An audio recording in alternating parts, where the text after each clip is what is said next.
Acho povo que está afligido. Não admitimos passeata nem comício. Está todo mundo preso. Poderemos fazer deste país uma grande nação. Vamos fazer.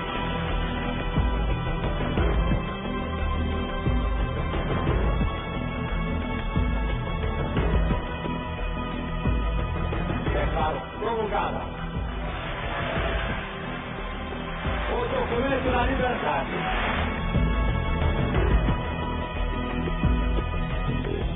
Lamento informar que o excelentíssimo senhor presidente da República, Tancredo de Almeida Neves, faleceu esta noite.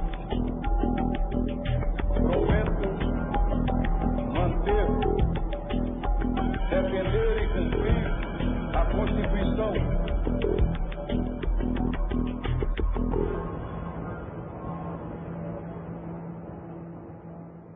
Gente de direito, democratização e liberal.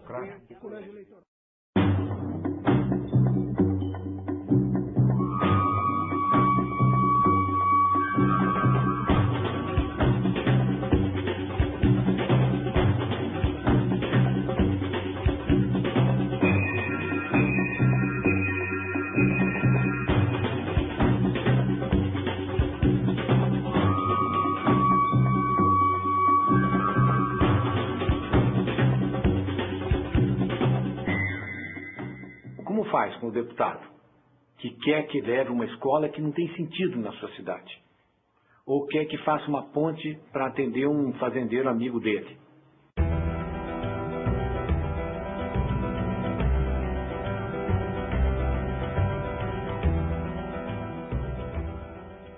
Quando o governador de São Paulo, o professor Cavallo Pinto, me convidou para coordenar um plano de ação, então montamos aquele grupo e fizemos uma análise objetiva da situação de São Paulo, e foi o primeiro plano global que foi feito. Ele pegava todos os aspectos da administração. Eu fiz parte do grupo de ação que criou o tal plano do Cavallo Pinto, que foi uma das coisas interessantes feitas no seu governo. O Plínio da Arruda Sampaio era o coordenador desse programa. Ele dizia o seguinte: aquela cidade, por exemplo, tem direito a uma ponte correta, num rio que é importante, onde há tráfego e tal. O político quer a ponte num lugar indevido. Bom, então é muito simples. Você chega para ele e diz o seguinte: olha, essa não vai sair, a que você quer. Mas se você reivindicar esta outra ponte que se justifica tecnicamente, o governador assinará e fará a ponte. E os deputados do governo podiam escolher, dentro daquele plano, aquelas obras que eles iam dizer que estavam patrocinando para os seus eleitores. Isso durante 4 anos. Eu acho que foi o primeiro programa razoavelmente bem sucedido de administração pública. Ele combinava uma certa racionalidade da administração com a concessão política absolutamente necessária.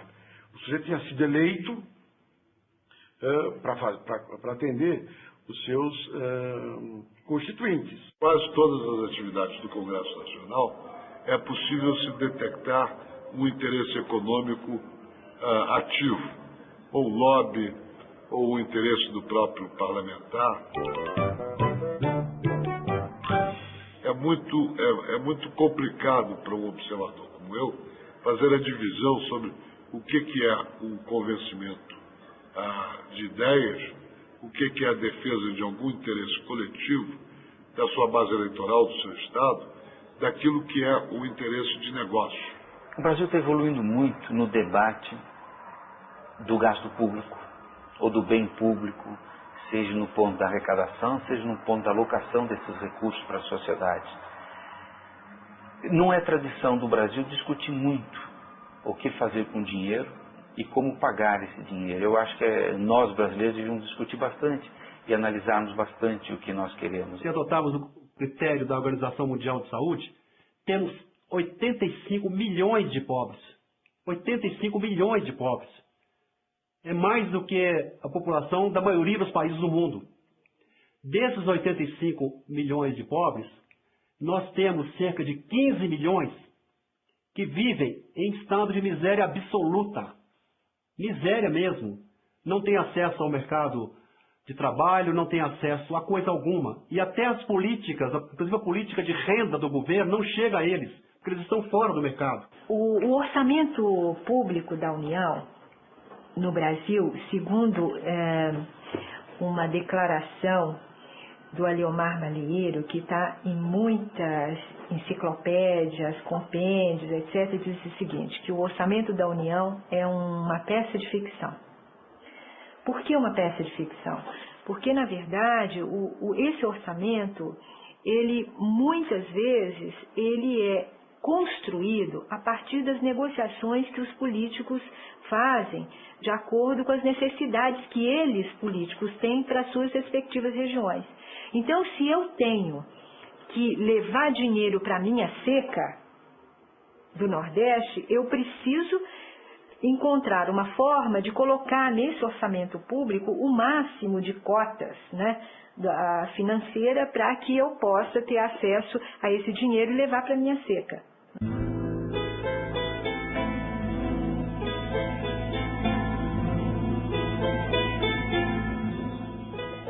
Se eu preciso de obras públicas para facilitar o transporte público em São Paulo, né, pelo menos com essa grife de melhorar, por exemplo, rodovias ou transportes metropolitanos, etc., eu vou ao orçamento vincular com essa grife parte dos recursos para trazer para a minha área. Cada parlamentar, deputado ou senador pode apresentar emendas até o valor de R$1,5 milhão.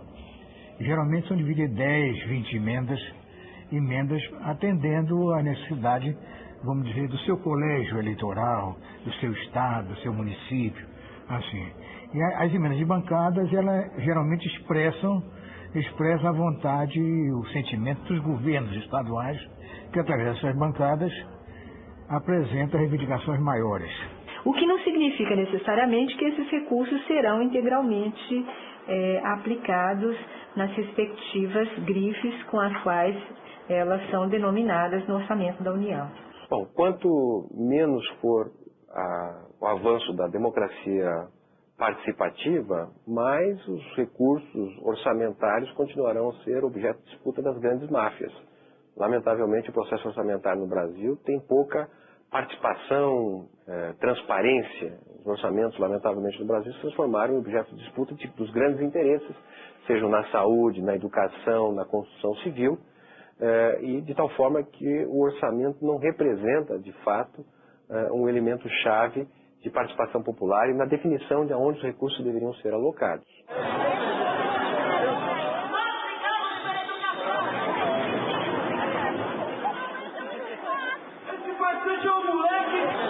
Um exemplo concreto disso que é a lei de licitação no Brasil, que certamente é muito mais avançado daquela que era oriunda do regime militar. No entanto, a lei de licitação no Brasil praticamente favorece as compras públicas derivadas das grandes empresas. Nós, ao contrário de nações como os Estados Unidos, por exemplo, que tem um mecanismo que disciplina as compras públicas para pequenos e microempreendimentos, para as comunidades.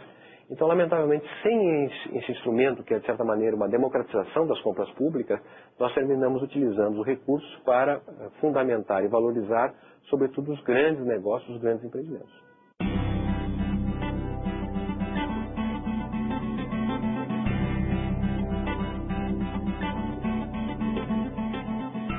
A sociedade é maior que o Estado, e o Estado tem que estar sob controle público e não sob controle privado. Isso significa ter canais novos, os canais antigos arejados, desobstruídos, para que a cidadania se exerça plenamente.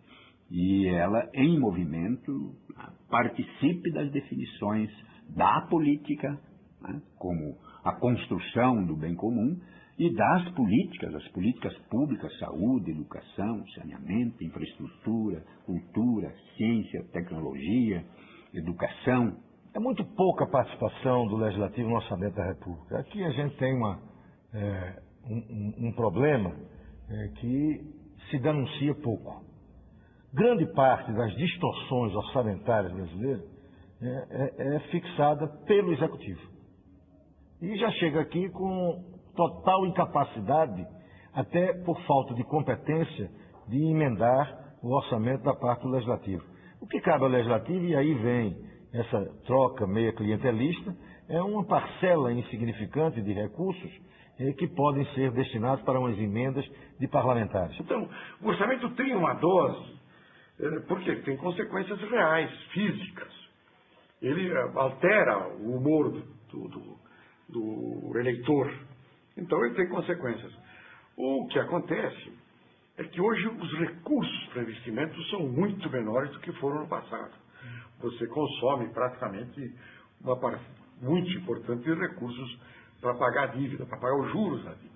Então, tornou o orçamento uma coisa muito difícil. Aí, quando falta recurso, a briga é geral. Quer dizer, cada um tenta dar para o seu projeto a prioridade zero.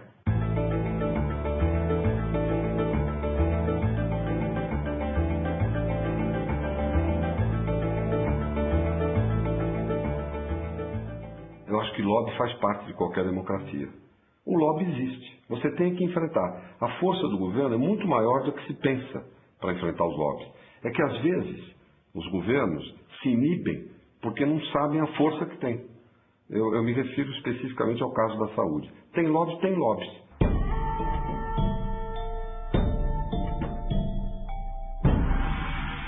No governo federal, fui ministro do Planejamento. A ideia de planejamento foi uma economia inflacionária, um governo restrito pela crise da dívida externa, restrito pela recessão doméstica, pela alta taxa de inflação. A ideia de planejamento é uma ideia vazia. E o orçamento, naquela época, era uma peça de ficção.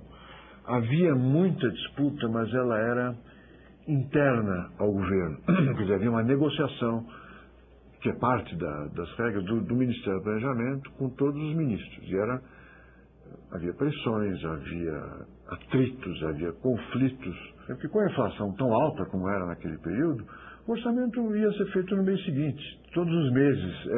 O que importava não é o orçamento, mas é a execução. Eu ouvi isso do Jânio, que queria uma postura diferente do Congresso em face do orçamento do Presidente da República, no caso do seu orçamento. Ele disse: eu não queria poderes totais. Eu queria poderes diferentes. Não me interessava para nada nomear funcionários do Banco do Brasil.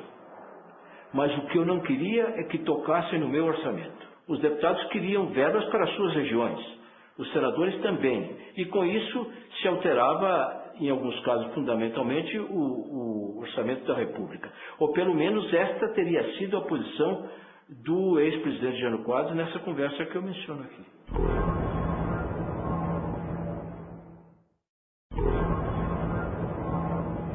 É conchavo, é propina, já tom, variações do mesmo tema sem sair do tom.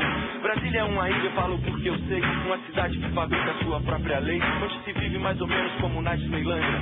Se essa palhaçada fosse na Cinelândia, ia juntar muita gente pra pegar na saída, pra fazer justiça uma vez. Então, por exemplo, quando a gente viu a corrupção na CPI do orçamento, o orçamento, fazer o orçamento é uma prerrogativa do parlamento. O parlamento ganhou sua prerrogativa fazendo um orçamento. Exatamente naquilo que é a essência do parlamento, se deu a corrupção. O que era a corrupção? Era exatamente aquele processo de se apropriar do público. E o que mais chocava a gente é que alguns denunciados daquela CPI, eles não se chocavam, eles achavam que era normal. Nunca esqueça a frase de um deputado do Mato Grosso, quando foi investigado sobre troca de partido, ele disse: se jogador troca, vende seu passe, por que eu não posso vender meu mandato? Quer dizer, não tem consciência de que é errado, ele acha que é normal. As políticas sociais perdem sempre com o clientelismo, porque no lugar dos recursos públicos serem distribuídos coletivamente, eles são distribuídos de acordo com as preferências do político local. Me lembro que saiu uma famosa charge, não se lembra onde, dizendo assim: o senhor presidente Zé Linhares convoca os parentes uma reunião hoje às tantas horas para distribuir empregos. Os que não comparecerem serão nomeados à revelia.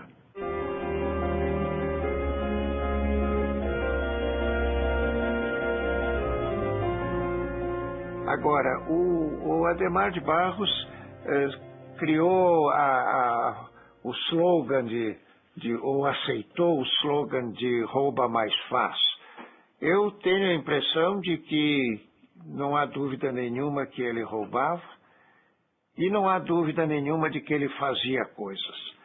Realizou obras importantes, só que, como governador, ele deveria procurar realizar essas coisas pelo menor preço e eu acho que, na realidade, ele fazia pelo maior preço. Eu acho que é uma história que a gente herda há séculos. Nós tivemos uma colonização de rapina. Então, desde que o indivíduo chega lá em cima, ele vira um invasor. Às vezes, a impressão que eu tenho é que a nossa elite política, na verdade, vem de um outro país que invadiu esse aqui e que daqui a pouco eles vão, sei lá, vão embora, aí vem outro invasor que também ficará num estágio lá em cima.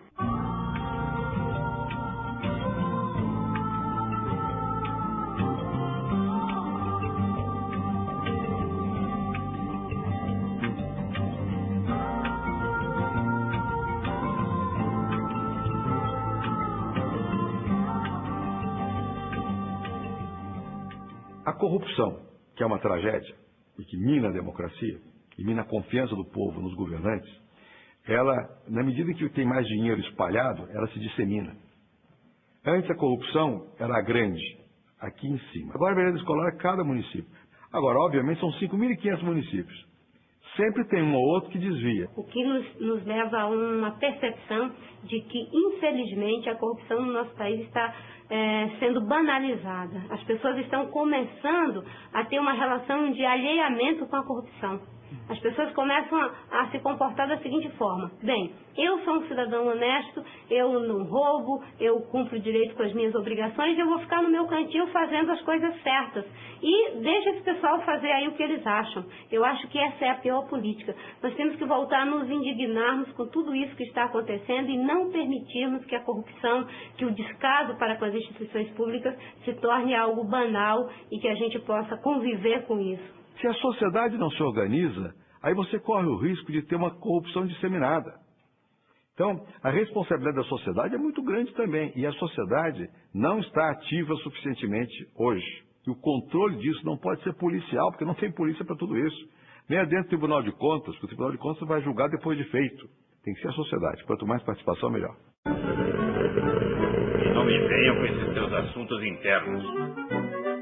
É que não é o discurso político que manda, não é a tese defendida que manda. O que manda são os interesses econômicos dos grandes grupos que determinam o que precisa ser feito ou não no país. E a elite brasileira aprendeu isso muito bem. Ela mantém a miséria e a ignorância como forma de se perpetuar no poder. Não adianta ninguém ficar, todo mundo é ladrão, eu não gosto disso, porque eu não gosto daquilo, porque, olha, a hora que começar a pensar assim, é o caos. Ou nós, na hora que a coisa está ficando do jeito que está, todo mundo envolvido com corrupção, denúncia contra todo mundo, assumimos a responsabilidade de que só nós podemos mudar, ou definitivamente não tem jeito no Brasil. Então, na realidade, a existência da corrupção, ela está dentro de todos os regimes, sejam eles ditatoriais, sejam eles democráticos, porque o homem é venal, tem possibilidade de ser venal. Você só vai ter um jogo maior ou menor que vai deixá-la crescer sem controle, quanto mais for fechado o regime. Às vezes as pessoas têm uma tendência a se assustar quando houve um grande escândalo. Parece que o país não esteve nunca envolvido em tamanha bandalheira como está agora. Só que as pessoas não têm a capacidade, às vezes, de pensar que antes a bandalheira existia, mas elas não enxergavam. E enxergar a bandalheira é muito importante, porque é o primeiro passo para você contê-la, para conter essa coisa horrorosa que destrói a democracia, que é a corrupção.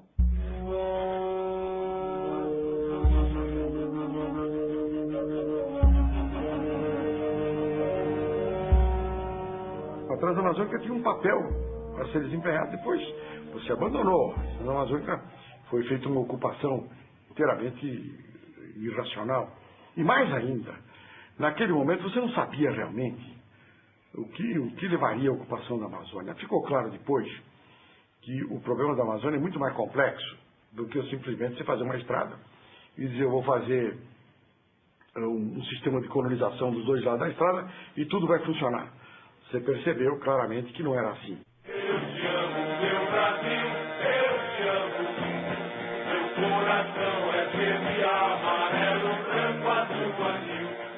O que ele fez? Abriu. Sob certo aspecto, quebrou. Quebrou o monopólio estatal quando ele abriu ao chamado contrato de risco a pesquisa de petróleo na nossa plataforma continental. Mas o fez de tal maneira a preservar rigidamente o interesse nacional. Quem te der ao trabalho de ler os contratos de risco que foram firmados à época que o presidente Geisel abriu a pesquisa de petróleo em águas territoriais brasileiras, vai verificar o cuidado com que esses contratos foram feitos.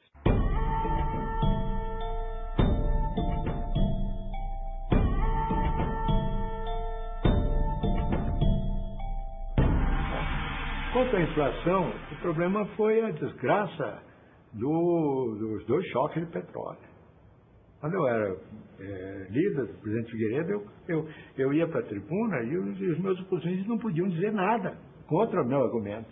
Então eu mostrava, olha aqui, nós estamos comprando 600 mil barris de óleo por dia importados, que a Petrobras ainda não tem a suficiência como não tem até hoje.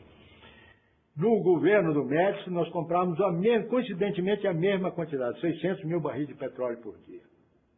Pagávamos com 200 milhões, com 600 milhões de dólares. Só o café nos proporcionava 2 bilhões, 1.000 milhões. Então, 1/3 do café pagava o petróleo.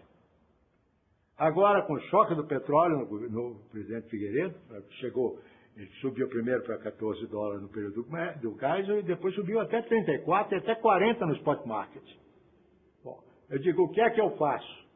Eu coloco numa balança a conta do petróleo. Na outra balança eu coloco não mais 1/3 do café, o café inteirinho. O açúcar inteirinho, todo o açúcar, todos os minérios de ferro, toda a soja e não equilibra a balança. Porque em vez de 600 milhões de dólares, nós estamos pagando 11 bilhões de dólares em 79 e 80. Então, isso arrebentou a economia brasileira.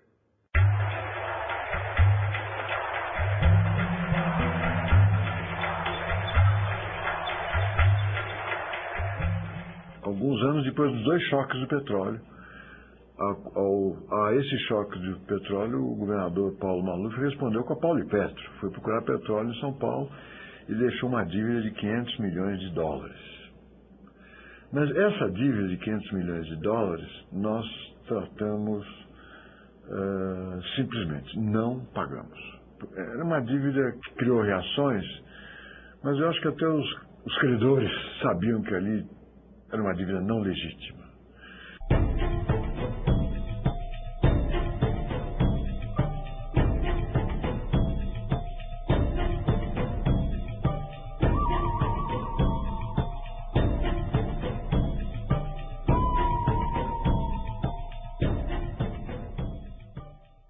A primeira crise do petróleo, jogou o modelo que aqui se vinha adotando, que era um modelo de financiamento fácil internacional, das grandes obras, dos grandes investimentos do Brasil potência, aquilo dali mostrou que tínhamos um certo pé de barro. E a crise que se instalou ali mostrou a dificuldade do governo de manter a sua base de sustentação. É o primeiro grande momento, e isso se reflete na vitória do partido, da oposição, o MDB, em 74, quando as eleições para senador ganhou em 16 estados. Mas era fruto da crise econômica que começava a dar os seus primeiros sinais de esgotamento do modelo econômico que tinha sustentado, com um milagre, toda sorte de arbitrariedades do regime. Mas que uma das coisas que mais me abateu quando eu voltei do exílio foi que eu fiz um trabalho para a Fundação Getúlio Vargas, eu era professor lá, e fiz uma pesquisa sobre a Receita de São Paulo. Então eu analisei a Receita de São Paulo durante 40 anos. E uma das coisas que me abateu foi ver o seguinte: São Paulo não tem mais poder nenhum para fazer qualquer coisa precisa de dinheiro federal e mais, dinheiro de fora. Dinheiro americano para fazer escola, para fazer grupo escolar. O milagre econômico brasileiro não foi comparável ao milagre japonês ou mesmo alemão dos anos 50, que foi um milagre econômico feito por intermédio da redistribuição da renda, por ampliação do consumo, que permitiu os operários ter acesso a casa própria, automóvel, coisas desse tipo. Só este ano já entraram no país 3 bilhões de dólares. O pagamento começa a ser feito daqui a 10 anos. Tadinho. O Brasil, ao invés de ter feito uma reforma tributária para criar poupança interna, para financiar o desenvolvimento, mesmo durante o regime militar, a opção foi então tomar recursos externos para financiar esse desenvolvimento. E agora, nós que fomos os assaltados, temos que pagar essa dívida, quando aqueles que estão nos cobrando, aqueles bancos internacionais que estão nos cobrando, financiavam e apoiavam essas ditaduras que fizeram essa dívida e que a gente não sabe para onde foi, que nunca foi feita nenhuma auditoria, mas nós estamos pagando $1,5 bilhão por mês para pagar os interesses de uma dívida que não para de crescer. Isto é tranquilamente o que se chama escravidão moderna. Houve desvalorização em 1979, em 1983, grandes desvalorizações, essa dívida se tornou muito difícil, mais a recessão, mais o fato de que a dívida era contratada no prazo X para projetos que tinham um prazo muito maior. Então, como é que íamos pagar? Talvez tenhamos que fazer alguns sacrifícios.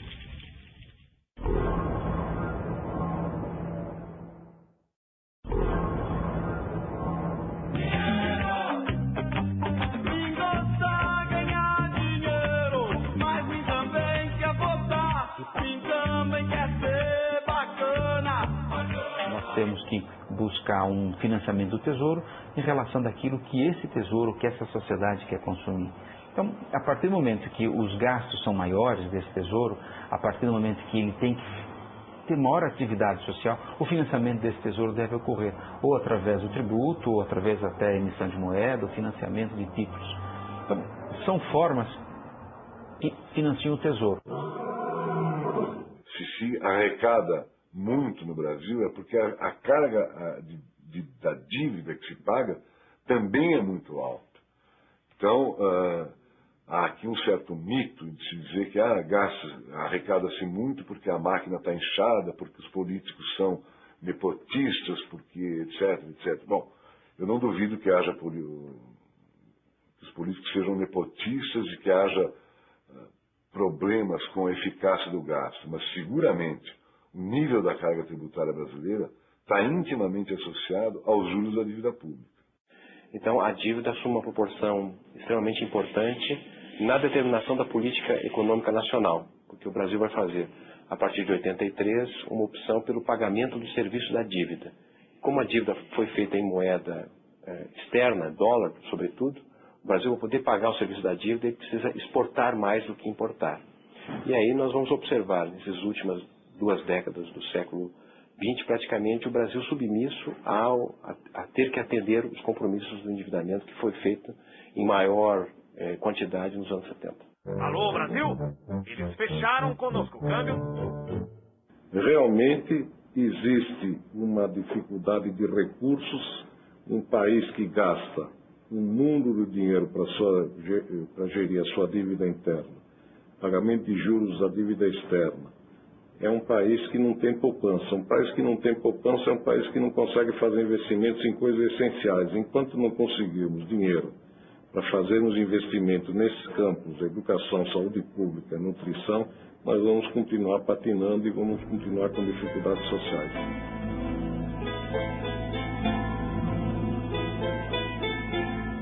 Toda hora eu vejo. A redistribuição de renda no Brasil é muito ruim, é péssima há 5 séculos. Né? E a mudança de renda é um processo secular também. A pergunta para o país, para o povo, não é essa. A base está subindo ou não? Se a desigualdade estiver aumentando e a base parada, é uma tragédia. Se a desigualdade estiver subindo e a base subindo, menos mal. Se estiver diminuindo a desigualdade e a base subindo, é ótimo. Essa é a minha visão. O Plano Real só não quebrou porque o governo conseguiu tomar emprestado 135 bilhões de dólares nos 4 anos de Fernando Henrique. As pessoas ignoram este fato de que nós fizemos déficits de conta corrente de 35 bilhões de dólares por ano.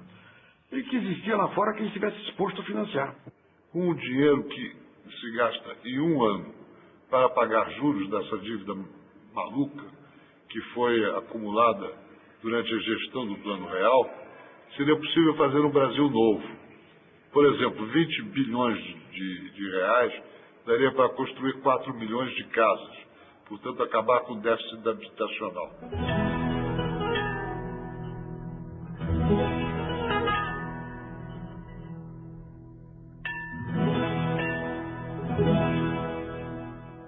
O que é que dizia o governo? Isso não é problema, porque num mundo de livre movimentação de capitais, lá fora sempre existirá um número suficientemente grande de idiotas para continuar financiando. O que foi a crise? A crise foi descobrir que tinha mais idiota aqui dentro do que lá fora. O combate à miséria tem que ir para o coração da formulação de políticas no Brasil. E nunca foi. Praticamente espera-se ou esperava-se que toda a solução da miséria viesse do crescimento econômico. Então a equação era a seguinte: cresçamos e o resto virá por acréscimo, inclusive o fim da miséria. O que está provado, a realidade mostrou, é que o combate à miséria tem que ser deliberado, ele tem que ser programado, tem que envolver governo e sociedade civil.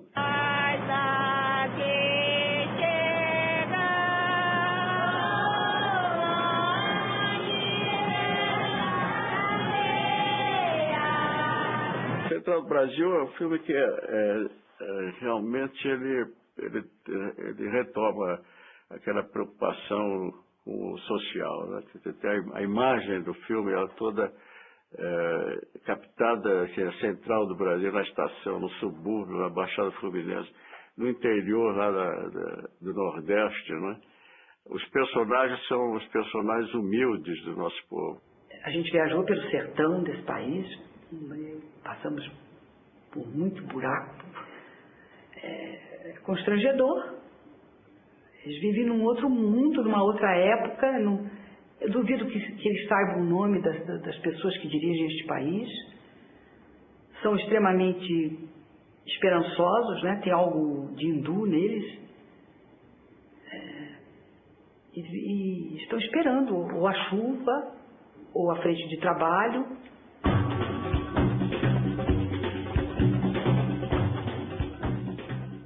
A descontinuidade administrativa é uma praga no sistema político brasileiro. Ela causou grandes danos do ponto de vista socioeconômico, de atendimento às demandas da sociedade, de um projeto para o país, e continua causando porque essa descontinuidade administrativa permanece como uma das características do nosso sistema político. O que acontece? Elegemos um governo, ele vem com um programa que ele cumpre mal ou bem, ele termina o mandato, o novo governo faz terra arrasada da política administrativa anterior, muitas vezes acabando radicalmente com o que foi feito. Isso ocorre claramente no plano federal, com prejuízos evidentes, porque o que falta para o país é planejamento. Uma das consequências mais danosas da Revolução de 30 foi acabar com a administração permanente, com a administração de carreira, em que o funcionário começava como escrevente e acabava diretor da repartição, porque havia uma carreira. Com a criação pelo Getúlio dos chamados cargos de incomissão, os cargos em comissão passaram a ser cargos políticos e, consequentemente, não são cargos que são garantidamente eficientes e eficazes do ponto de vista administrativo. O Brasil tem muito doutor, muito funcionário, muita professora. Se eu fosse o Getúlio, mandava metade dessa gente pra laborar. Reduzimos o que podemos a influência clientelista, não das políticas, nem dos políticos pensando políticas, mas de nomeação por fins eleitorais e tal. Mas mesmo na cúpula política, muitas vezes não há assim, o sentimento de que é preciso dar continuidade a certos programas. Isso tem uma interrupção. Né? E o mundo moderno não é mais passível de tanta mudança brusca.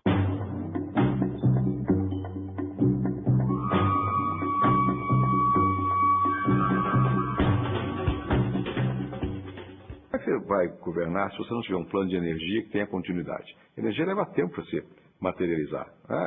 Petróleo, gás, energia elétrica e educação. Como é que você vai dar zigue-zague a toda hora? Tudo isso faz com que aquele investimento feito num determinado momento vá água abaixo. As dificuldades de ter um setor público eficiente, com regras de longo prazo, onde você, a partir de um determinado momento, sabe que o que vai acontecer nos próximos 10, 15, 20 anos não vai sofrer uma descontinuidade.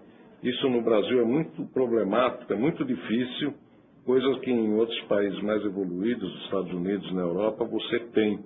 O governo muda, mas o sentido, o investimento, a necessidade do município permanece. Cultura nacional, independente de ideologia, é uma cultura que não se estabelece a partir de políticas de Estado. Na verdade, o que nós temos é uma tradição de políticas de governo e toda vez que há oscilação de poder, em geral, as políticas do governo anterior não têm continuidade. Quando nós pensamos no exemplo do Japão, que tem claramente hoje um planejamento para os próximos 20 anos, nós vemos como nós estamos atrasados. Porque nós não temos planejamento e não temos possibilidade de planejamento, sabendo que a cada 5 anos tudo pode ser mudado.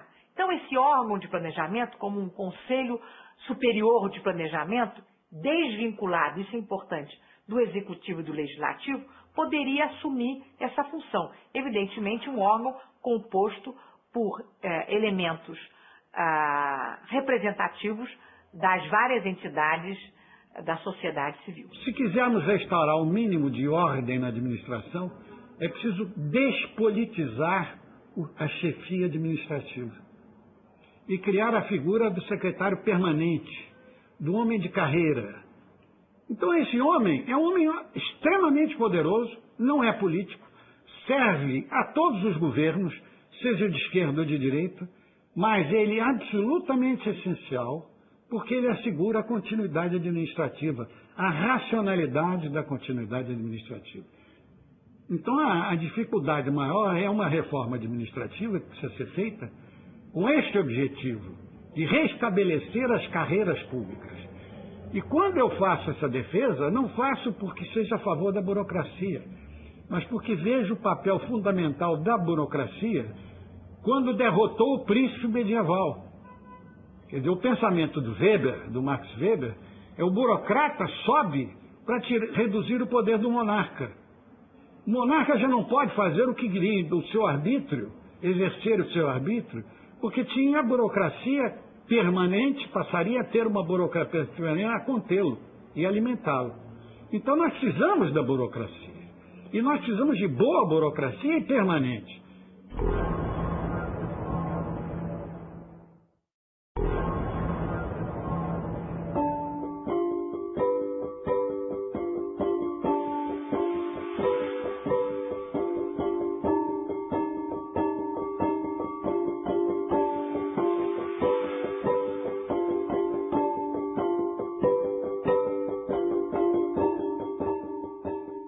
Brasília foi feito nesse clima assim de fazer a capital do país, o melhor que pudesse.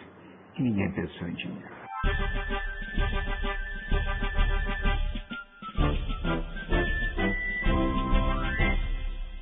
O Juscelino era feito um príncipe da Renascença. Se nós tivéssemos tido mais tempo, não é?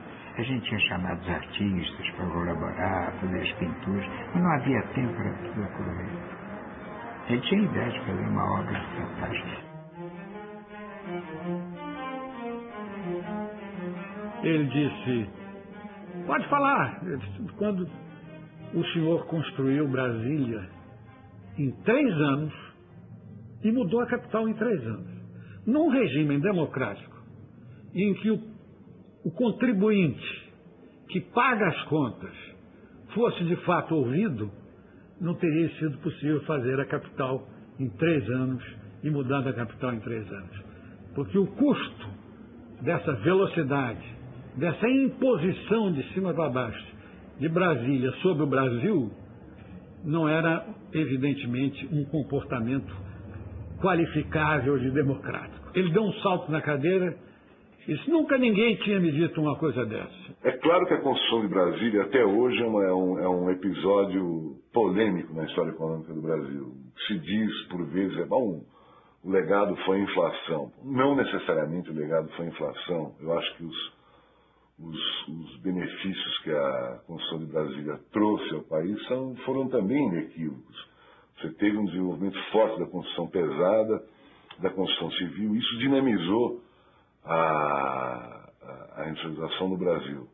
Você teve um efeito renda muito importante, teve também concentração de renda. Preciso entender que o Brasil, nos anos 50, sofreu uma tremenda aceleração no seu desenvolvimento. Uma mudança estrutural profunda. Se instalou um parque automobilístico, indústrias de bens de capital se expandiram, por todo digamos, o Sudeste, a petroquímica, as indústrias de base, a siderurgia se expandiu muito, mas isso não mudou muito a estrutura social, pelo menos no que se refere à repartição da renda, padrão de vida. Juscelino não poderia ter feito o governo que fez se não tivesse tido as bases do governo Vargas. Há uma convergência no que diz respeito à opção pelo desenvolvimento, no que diz respeito ao Getúlio Vargas e ao Juscelino Kubitschek. No entanto, há uma diferença importante, que durante os 2 períodos de mandato do governo Getúlio Vargas, a opção pelo desenvolvimento era mais nacionalista. Era a tentativa de construir uma nação no Brasil, estimulando fundamentalmente as empresas, as forças produtivas nacionais, sem contar com grandes investimentos externos. Vamos lembrar que João Goulart era o ministro do Trabalho de Getúlio Vargas quando houve aquela proposta considerada escandalosa pelos militares e pelos setores mais conservadores, evidentemente, empresariais, de duplicar o salário mínimo. A reação foi tão grande no meio militar que Getúlio acabou demitindo o seu ministro do Trabalho, mas manteve a duplicação do salário mínimo. Uma discussão na época extremamente parecida com a discussão que nós vemos hoje em relação ao aumento do salário mínimo. Também o mesmo tipo de argumento. Vai quebrar a economia nacional, o equilíbrio das contas, etc. Já com o Juscelino Kubitschek também há uma grande aposta no desenvolvimento nacional. No entanto, ele conta com o apoio de empresas estrangeiras. Então, se trata de um desenvolvimento mais internacionalizado. E é isso que permite o Brasil, então, internalizar os produtos da segunda revolução internacional através da indústria automobilística e outras empresas que são empresas estrangeiras que vêm para cá para ajudar no projeto de desenvolvimento do país.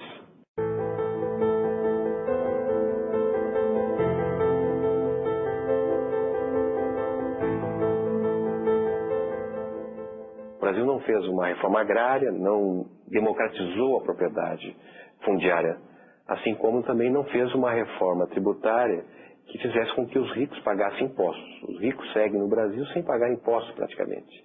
E ao mesmo tempo o Brasil não fez a reforma social, que é justamente a condição necessária para um estágio de bem-estar social, a universalização da educação, da saúde e especialmente no que diz respeito ao transporte e habitação. Então, o que nós tivemos, na verdade, foi a predominância de um capitalismo selvagem, não é? Sem as reformas que pudessem dar algum sentido de igualdade. Eu trabalho na agricultura, mas meus filhos e o meu marido agora não tem serviço nem muito e nem pouco. A senhora desmaiou, a senhora tem ideia de por que aconteceu? Eu não tenho ideia não, é porque eu estou sentindo fome. E não só eu, só com o meu povo da vizinhança toda. É fácil entender. Você pega um país de escravos e de brancos, né? De negros e brancos, pobres e ricos, escravos e homens livres. Aí você faz os escravos ficarem homens livres. Só a liberdade não será suficiente. Precisa de estradas, escolas. Eles precisam de gastos públicos. Né? Precisam de estradas sem pedágio. Né? Precisam de metrôs subsidiados, como no mundo inteiro. Precisam de educação gratuita. Então, o gasto público é fundamental. Eu acho isso, para reduzir a desigualdade. Se ideologicamente ou em termos de desejo, todo dirigente gostaria que houvesse uma maior inclusão social, todo partido gostaria que houvesse, as políticas econômicas praticadas vão na direção oposta. Sei, às vezes eu acho que a gente devia ser que nem São Francisco de Paulo, sabe como é? Fazer a sopa do pobre na esquina, sabe? Fazer um atendimento na esquina. Assim. Quem for médico atende 3 horas na esquina. Quem souber cozinhar faz uma panelada de sopa ali na esquina.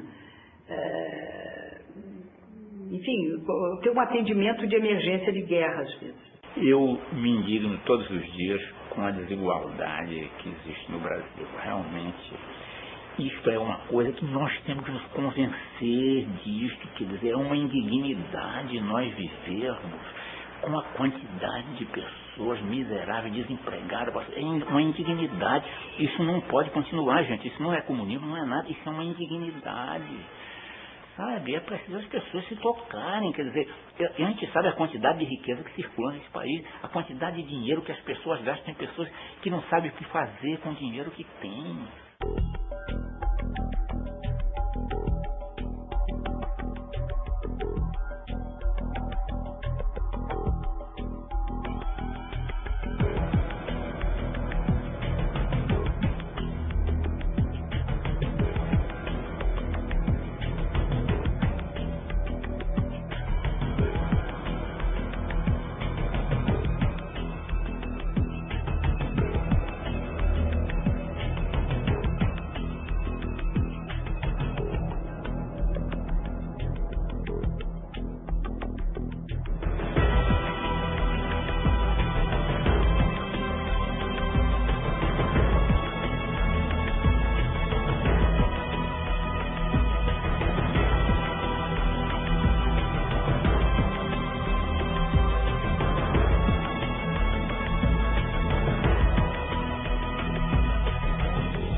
Como eu disse inicialmente, a política está em tudo.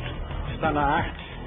Na arte a política, no teatro a política. Então, quando parece que não há política, a política continua existindo. Apenas ela não admite que seja política.